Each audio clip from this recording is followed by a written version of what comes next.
Hello दोस्तों, स्वागत करते हैं आप सभी का आपके अपने यूट्यूब चैनल जैकपुर पे। आज के इस वीडियो में हम लोग क्लास 10th का सोशल साइंस का जो एग्ज़ाम आप लोगों का 19 अक्टूबर को होने जा रहा है, उसके लिए मैं सेट 2 लेकर आया हूँ। इसके पहले भी सेट 1 चैनल पे अपलोड है।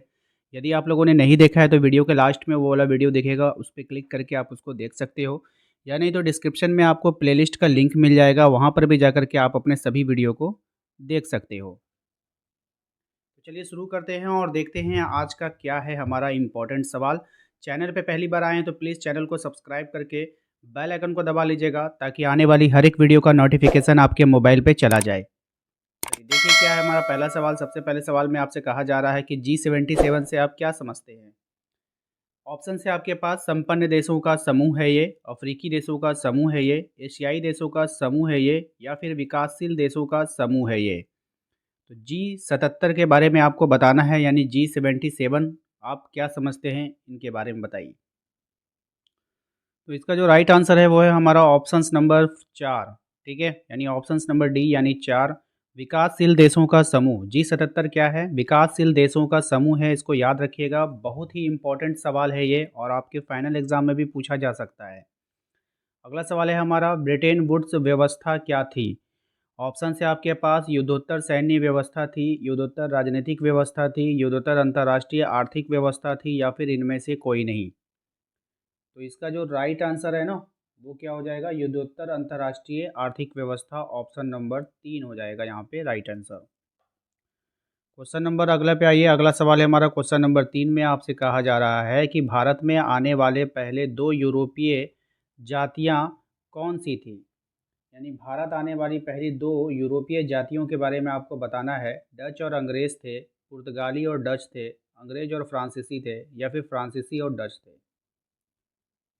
तो इसका जो राइट आंसर है वो है पुर्तगाली और डच, ऑप्शन नंबर 2 हमारा यहाँ पे राइट आंसर होगा।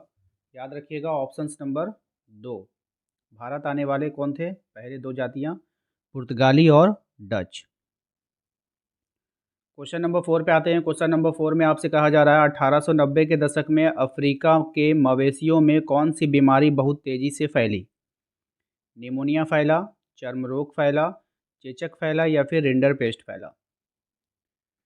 ठीक है, तो 1880, 80 नहीं 90 है ना, 1890 के दशक में तो ये जो बीमारी फैली थी ना, ये कौन सी बीमारी फैली थी? ये फैली थी आपका रिंडरपेस्ट। ये जानवरों वाली बीमारी है। ठीक है, बाकी आपको जितनी भी बीमारी है ये लगभग किसमें होता है? इंसानों में होता है। क्वेश्चन नंबर 5 में, ये क्वेश्चन नंबर 5 में आपसे कहा जा रहा है निम्नलिखित में से कौन सा देश विश्व बैंक और IMF के किसी भी फैसले को वो क्या कर सकता है? वीटो कर सकता है ना। किसी भी फैसले को क्या कर सकता है? वीटो कर सकता है। वीटो का मतलब हो गया मना। ठीक है, मना कर सकता है। तो भारत कर सकता है, श्रीलंका कर सकता है, जापान कर सकता है, या फिर अमेरिका कर सकता है। तो अमेरिका के पास वीटो का अधिकार प्राप्त है, इसलिए वो जो है इसको कर सकता है। क्वेश्चन नंबर 6 पे आते हैं। क्वेश्चन नंबर 6 में देखिए क्या है।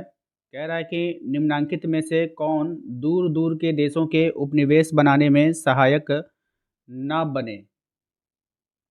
निम्नलिखित में से कौन दूर दूर के देशों को उपनिवेश बनाने में सहायक ना बने। ठीक है, तो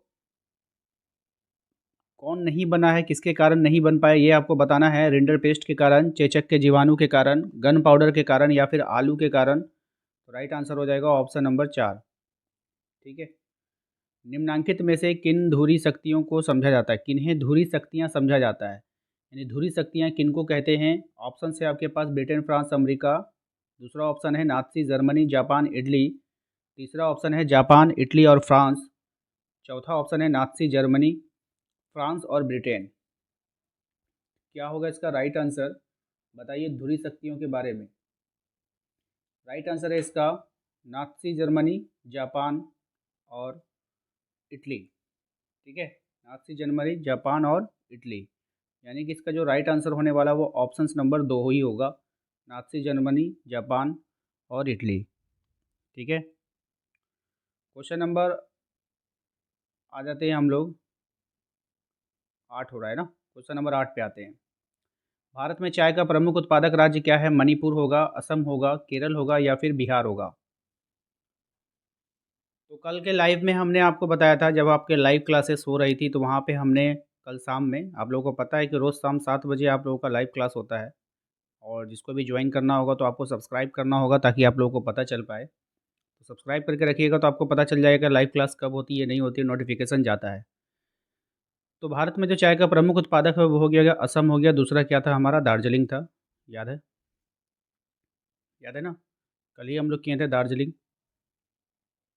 दार्जिलिंग के बारे में भी कल हम लोग जाने थे। तो चलते हैं क्वेश्चन नंबर 9 पे। क्वेश्चन नंबर 9 है हमारा, रबी फसल का उदाहरण नहीं है। कौन रबी फसल का उदाहरण नहीं है बताना है आपको। चावल नहीं है, गेहूँ नहीं है, चना नहीं है या फिर सरसों नहीं है। रबी फसल का उदाहरण नहीं है, आपको बताना है। राइट आंसर है इसका ऑप्शन नंबर ए। रबी फसल का उदाहरण नहीं है। कौन नहीं है? चावल नहीं है। चावल जो है वो रबी फसल का उदाहरण नहीं है। ठीक है, चलते हैं अगले सवाल पे। अ, तो कैसा होगा? रबी नहीं है तो क्या हो जाएगा? खरीफ हो जाएगा। और खरीफ वाला ट्रिक आपको बताए थे कि तबीयत खराब होता है तो चावल क्या मना हो जाता है ना, चावल नहीं खाना है, तो खरीफ खाना यानी। ठीक है, निम्नलिखित में से कौन सा फसल रेशेदार नहीं है, आपको बताना है। जूट, सन, कपास या फिर रबर। सीधा साधा पता चल रहा है कि जूट तो होगा, सन भी होगा, कपास भी होगा, लेकिन ये जो रबर है ये आपका रेशेदार नहीं होगा। ऑप्शन नंबर 4 यहाँ पे आंसर हो जाएगा। क्वेश्चन नंबर 11 पे आते हैं, कहता है निम्न में से कौन सी एक रेशेदार फसल है। अब आपको बताना है रेशेदार होना चाहिए। टमाटर रेशेदार होगा? बिल्कुल नहीं होगा। कॉफ़ी होगा? नहीं होगा। रबड़ होगा? नहीं होगा। क्या होगा? जूट या कपास। ठीक है, ऑप्शन नंबर 3 हमारा यहाँ पे राइट आंसर हो जाएगा, जूट और कपास। क्वेश्चन नंबर 12 पे आइए। क्वेश्चन नंबर 12 में आपसे कहा जा रहा है कि निम्न में से किस पेय फसल में भारत विश्व का अग्रणी उत्पादक निर्यातक है। चाय पे, दही पे, कॉफ़ी पे, दालों पे। तो भाई कौन सा ऐसा फसल है जिसका भारत ना अग्रणी है, बताइए कौन सा ऐसा फसल होगा। तो राइट आंसर है इसका ऑप्शन नंबर ए, चाय पे।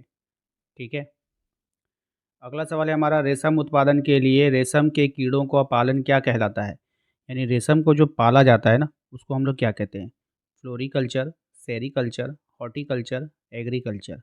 राइट आंसर है इसका ऑप्शन नंबर 2, सेरीकल्चर। ठीक है, तो रेशम के जो कीड़ों का पालन होता है उसको हम लोग सेरीकल्चर कहते हैं। क्या कहते हैं?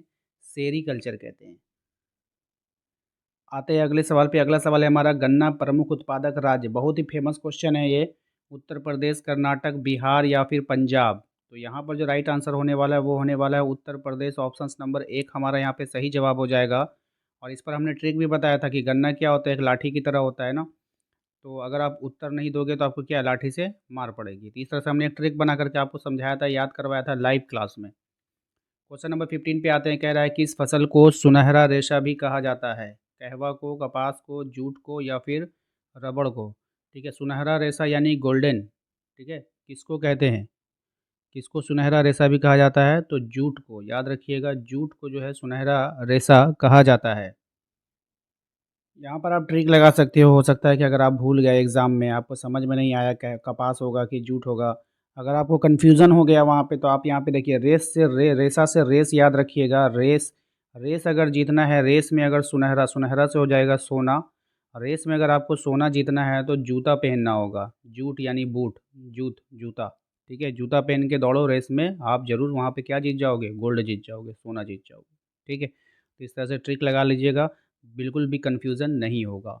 उम्मीद करते हैं कि आप लोगों को आज का ये वीडियो पसंद आया होगा। वीडियो पसंद आया तो प्लीज़ वीडियो को लाइक कर दीजिएगा। 200 लाइक का टारगेट रखे आज के इस वीडियो के लिए, तो इसको ज़रूर पूरा कर दीजिए। और चैनल पे पहली बार आएँ तो सब्सक्राइब करके बेल आइकन को दबा लीजिएगा। और व्हाट्सएप ग्रुप को ज्वाइन करना होगा तो लिंक आपको डिस्क्रिप्शन में मिल जाएगा, या नहीं तो दिए गए नंबर पे भी आप संपर्क कर सकते हैं। मिलते हैं अगले वीडियो में। Thank you.